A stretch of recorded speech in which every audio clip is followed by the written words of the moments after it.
जय श्री कृष्णा दोस्तों, एक बार फिर से आपका बहुत बहुत स्वागत है आप सभी के अपने ही यूट्यूब चैनल सर्वोत्तम ज्ञान में।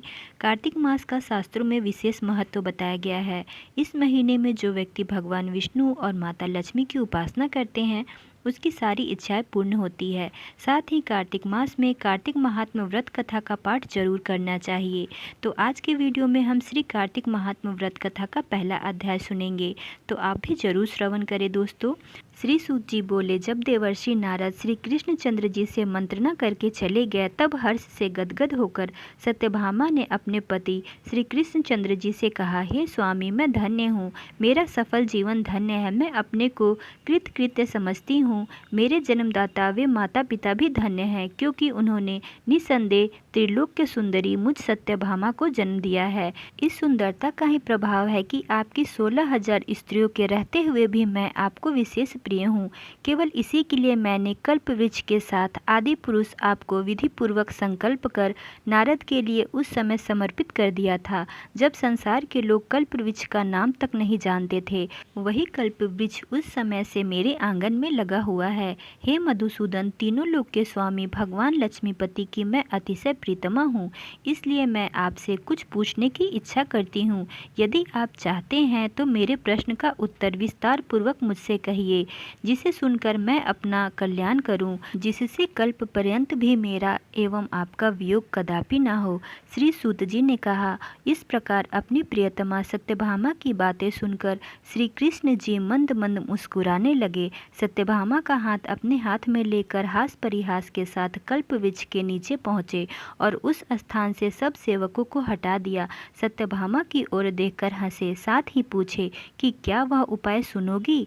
सत्यभामा भगवान के इस अनुराग को देखकर संतुष्ट और पुलकित हो गई और श्री कृष्णचंद्र जी भी सत्यभामा को देखकर गदगद हो गए।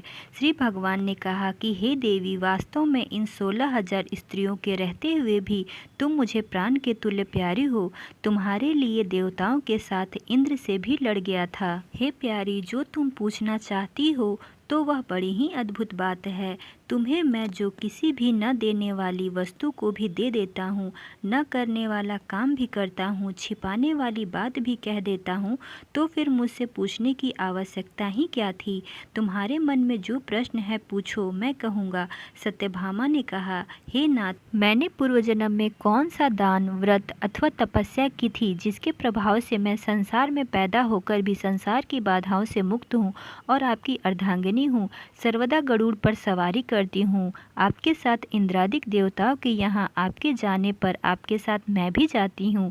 यही मैं पूछती हूँ कि मैंने उस जन्म में कौन सा शुभ कर्म किया है। पूर्व जन्म में मैं कौन थी, मेरा कैसा स्वभाव था और मैं किसकी पुत्री थी।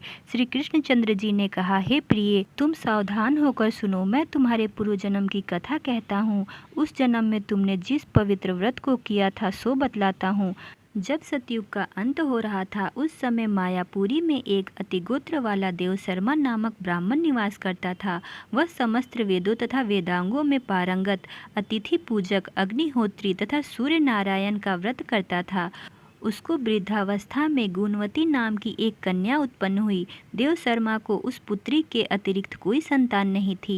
उसने अपनी पुत्री का विवाह अपने एक शिष्य चंद्र के साथ कर दिया।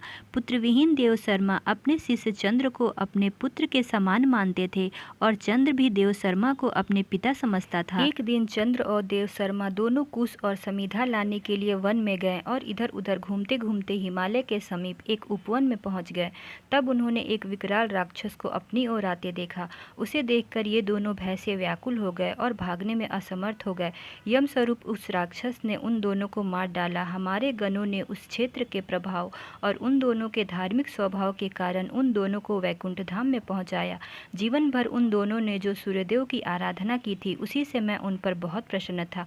हे प्रिय, शैव, सूर्य पोषक, गणेश के पूजक, वैष्णव और शक्ति के पूजक, जैसे वर्षा का पानी समुद्र में गिरता है उसी भांति ये सब सब अंत में मेरे ही समीप आते हैं। अकेला मैं ही नाम और क्रिया के भेद में 5 रूपों में विभक्त हूँ।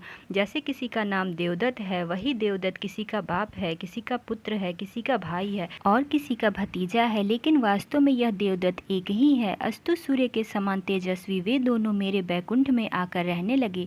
तो दोस्तों, ये थी कथा कार्तिक मास के प्रथम अध्याय की। दूसरे अध्याय की कथा हम आपके साथ तुरंत ही शेयर करेंगे, जिसके लिए आप चैनल को सब्सक्राइब करना बिल्कुल ना भूलें। वीडियो देखने के लिए आप सभी का बहुत बहुत धन्यवाद।